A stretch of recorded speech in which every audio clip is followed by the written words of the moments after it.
le détour. C'est détourné de ses mauvaises voies. En 2013, j'étais à Bukavu. 2012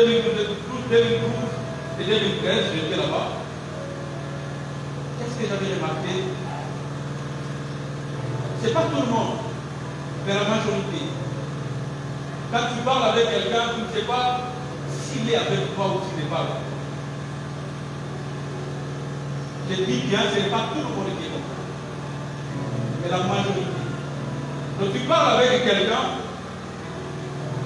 mais tu peux regretter d'apprendre que la même personne avec laquelle tu riais, c'est cette personne qui a fait ça.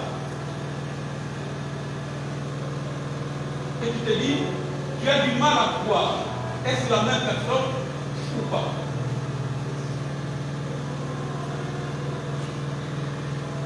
Et quand tu demandes, tu te dis, nous sommes seulement comme ça.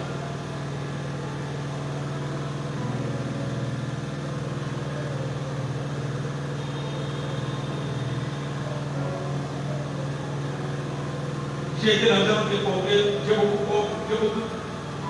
j'ai visité beaucoup de congrès de notre pays. J'étais dans un coin où vous trouvez quelqu'un, les gens l'insultent facile. Il est déjà enfant de Dieu. Il prêche même, mais facilement il peut insulter.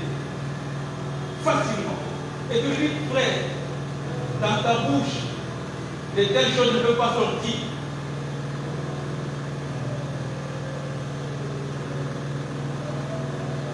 Depuis que j'ai commencé à parler des types de prières, est-ce que vous m'avez entendu parler des prières d'imprécation? Vous m'avez entendu parler de maudire quelqu'un? Non. La Bible dit, c'est l'Éternel qui bénit et c'est lui qui peut maudire. C'est lui, pas nous. Et quelqu'un va me dire, mais dans la Bible, il y a des prières, des psaumes où on voit des malédictions. Mais pourquoi ces psaumes ont été écrits? Vous direz, oh, mais ce sont les psaumes de la vie. Je dis, ok, si c'est la Bible qui a écrit, dans les comportements de la vie, vis-à-vis de ses ennemis, c'était comment? David était pourchassé par Saül, qui voulait les tuer, au point qu'il a quitté même Israël pour se cacher chez les Philistins. Et là même, comme il avait peur de sa vie, la Bible dit qu'il se transforme comme un fou. Mais il trouve Saül endormi. Les gens qui étaient avec lui lui disent, l'Éternel, les gens nous disent, se moquer de lui. Il dit, l'Éternel a livré ton ennemi. C'est l'occasion là pour l'achever. Et David a dit quoi? Oui, c'est l'occasion alors que je l'achève. Non. Il n'a pas tué. David a dit, je ne peux pas lever ma main sur quelqu'un sur lequel il y a l'onction divine. Et il est allé très loin. C'est alors qu'il a crié à Saül. Et pendant qu'il parlait à Saül, il lui donne même des précisions. Il lui donne des cours de sécurité. Il lui dit comment tes gardes et l'homme avec toi. C'est toi le roi, elle ne pouvait pas dormir. Il devait veiller sur toi. Parce que moi je suis arrivé là. Et si j'étais de mauvaises intentions, j'allais te tuer. Alors lui qui a écrit les psaumes de malédiction, pourquoi il n'a pas tué son ennemi? Et même plus tard, Saül est mort. Quelqu'un vient lui dire, roi, j'ai tué ton ennemi Saül. David a dit quoi? Il a applaudi cet homme? Non, la Bible dit, on a tué cet homme. Il a dit, comment tu t'es permis de lever la main sur quelqu'un que l'Éternel a roi? Tel que les chrétiens ne peuvent pas vous dire. Si tu vois quelqu'un en train de prier les prières de malédiction, il faut regarder, il prie quel est Dieu. Parce que vous vous souviendrez, un jour les enfants de Dieu luttaient contre un peuple, mais le peuple qui avançait contre David, la Bible dit quoi? Il les maudissait par ses dieux. Vous avez déjà vu ça? Il s'agit de Goliath. Quand Goliath s'approchait de David, il s'approchait avec des malédictions. Donc quand vous voyez quelqu'un faire des prières de malédiction, il ne prie pas notre Dieu. Il prie l'autre Dieu là. Parce que chez nous, Dieu a établi les lois. Quand quelqu'un a brisé cette loi, les conséquences de cette loi lui seront appliquées. Nous, nous ne sommes pas nos propres juges. Voilà pourquoi il nous dit pour nous sécuriser, à moi la vengeance, à moi la rétribution.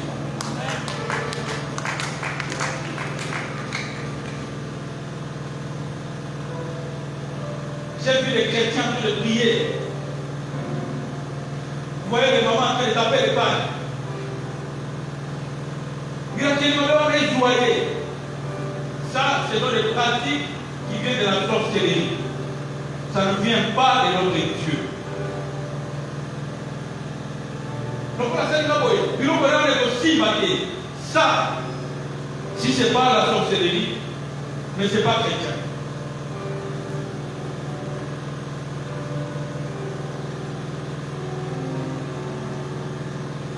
Voilà pourquoi il nous fait déborder, de nous détourner de nos mauvaises voies.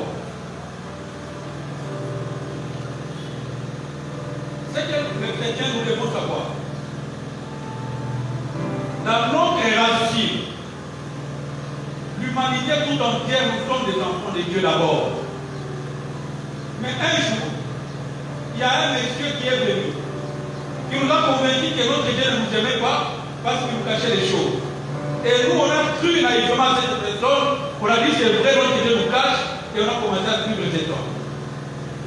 Et en les suivant, toutes les bénédictions, toutes les bénédictions que nous avions se sont envolées. Et face à ces dangers, nous nous sommes rendus compte, pas de nous-mêmes, parce que Dieu nous a appelés. Que mes enfants n'aillent pas là-bas. Nous sommes revenus. C'est ça la conversion. Mais nous avons tellement passé du temps de l'autre côté que nous avions copié les comportements de l'autre côté. Alors quand nous revenons chez nous à notre Père, il dit non mes enfants, moi j'ai mon éducation que je vous donne. Vous devez changer, vous ne devez pas avoir cette éducation-là. C'est ça le processus même de la vie des disciples. C'est un processus dans lequel Dieu est en train d'enlever les mentalités que nous avions copiées à l'extérieur.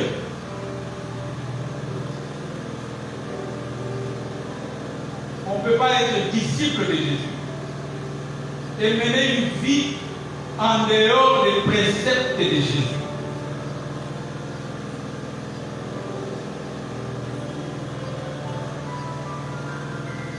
Hier, avec les frères avec lesquels nous étions le matin, on a dit s'il y a des choses que l'ennemi a su subtilement inculquer à l'Église, c'est cette histoire d'état d'âme.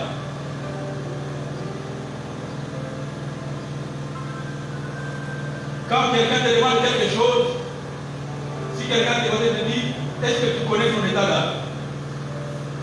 Mais quand tu lis ça dans la Bible, tu ne verras nulle part. Parce que s'il fallait seulement parler de l'état d'âme, Dieu ne donnerait rien à qui que ce soit. Parce que nous-mêmes, notre état d'âme est mauvais. Et au contraire, si l'on doit connaître l'état d'âme, c'est l'état d'âme de la personne qui donne, pas de la personne qui reçoit. Parce que même le monde dit, la main qui donne, elle est au-dessus. C'est-à-dire celui qui donne a une autorité. En donnant, vous ne savez pas quel est la Bible. Mais les dieux de la Bible, quand ils donnent par l'amour. C'est pourquoi la Bible dit, Dieu a tant aimé le monde qu'il a donné. Mais les autres, ils ne donnent pas parce qu'ils aiment. Les autres, ils donnent parce qu'ils veulent voler. On n'avait pas vu quelqu'un a donné quelque chose. Et depuis que tu as reçu cette chose, tes histoires ne volent pas. On t'a donné l'argent, tu as mélangé avec ton argent et tout est parti. L'état d'âme que nous devons connaître, pas de la personne qui reçoit, mais de la personne qui donne. Quel est son état d'âme?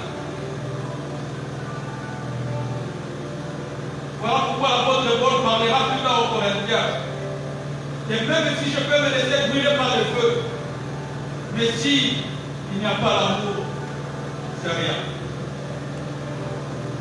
Même si je peux distribuer tout ce que j'ai, mais s'il n'y a pas l'amour, pour dire, quelqu'un peut faire des dons, mais ne les fait pas par amour. Pierre et l'âme, ne vous impressionnez pas par les cadeaux. Ne vous laissez pas impressionner parce que quelqu'un vous a donné. Parce que vous ne savez pas pourquoi la personne donne. Il y a d'autres personnes qui te donnent pour que tu sois son esclave.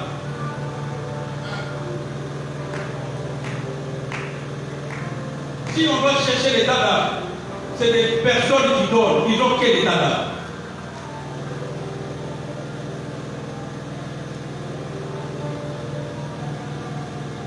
Il est déplorable à l'église que les gens n'ont pas la culture de communiquer avec Dieu. La prière, c'est communiquer avec Dieu. Mais comment tu vas connaître les pensées de celui qui t'a sauvé si tu ne communiques pas avec eux?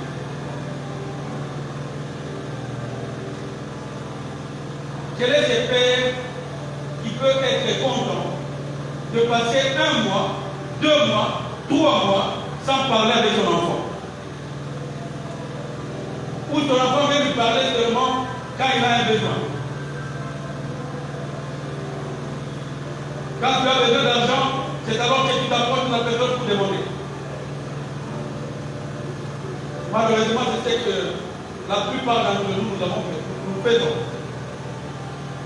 Nous ne prions que quand nous avons un besoin. J'ai besoin d'argent, dans mes programmes. J'ai besoin de protection, dans mes matériels. J'ai besoin de ceci. Et les jours, ils ne donnent pas.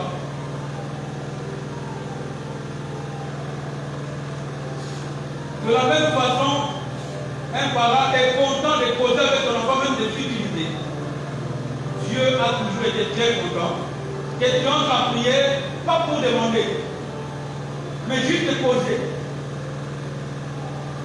Mais ce que Dieu même sait, est que lui il est invisible, toi tu es visible. Et que tu es habitué à voir les visibles et à communiquer avec les visibles. Et que comme lui il est invisible, tu te diras que je suis en train de faire un monologue. Je parle à moi-même. Bien aimé, au début, nous tous, ça a été comme ça. Quand tu commences la vie de prière au début, c'est comme un monologue, comme si tu parles seul.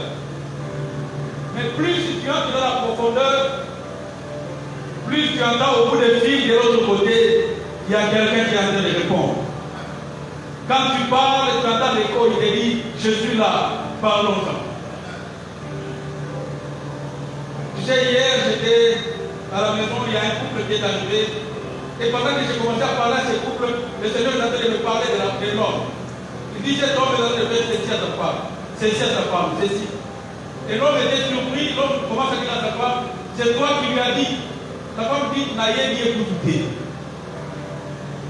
N'ayez dit écouter. C'est la première fois qu'on te voit. Quand tu parles avec Dieu, il ne te parle pas seulement de toi, il te parle même d'autres personnes. Mais le problème est qu'on n'est pas habitué à parler avec Dieu. On les canals pour parler avec Dieu, c'est la prière. Et je vais évoquer les différents types de prières que nous pouvons faire. Mais pour arriver à communiquer bien avec Dieu, il faut d'abord être disciple. Or, être disciple, c'est reconnaître d'abord personnellement qu'on est pécheur. Et en tant que pécheur, on est perdu. Mais dans notre perdition, Dieu a envoyé un sauveur pour nous sortir de la perdition. Et nous croyons à ce sauveur. Et c'est quand nous croyons à ce sauveur que nous sommes sauvés. Ce matin, est-ce qu'il y a quelqu'un qui veut être sauvé? Quelqu'un qui voit que sa vie menée seule, mais il a besoin d'être en communion avec Dieu. Tu te dis, non, moi je vais devenir disciple. Je vais donner ma vie à Jésus. afin d'établir une bonne communion, une bonne communication avec Dieu. Si tu es là, lève pas la main, nous allons prier ensemble. Vous pouvez vous lever, maman, vous pouvez vous lever, maman. Vous pouvez vous lever, messieurs. Quelqu'un d'autre n'est pas honte d'élever. C'est une très bonne chose. C'est parmi les décisions que tu ne regretteras jamais dans la vie. Si tu as pris la décision d'être disciple, de marcher avec Christ, c'est une décision qui traverse le monde, qui va dans l'éternité. C'est une décision qui ne te prend pas seulement dans cette vie. Même quand tu meurs, cette décision reste. Parce que même au ciel, il est noté là-bas qu'un jour tu as dit, Jésus, oui, oui, je le veux. Oui, je ne veux plus marcher seul. Je veux marcher avec toi. Alors je vais vous demander, si ça ne vous gêne pas, est-ce que vous pouvez vous approcher devant? S'il vous plaît, avec tout l'amour que je vous porte.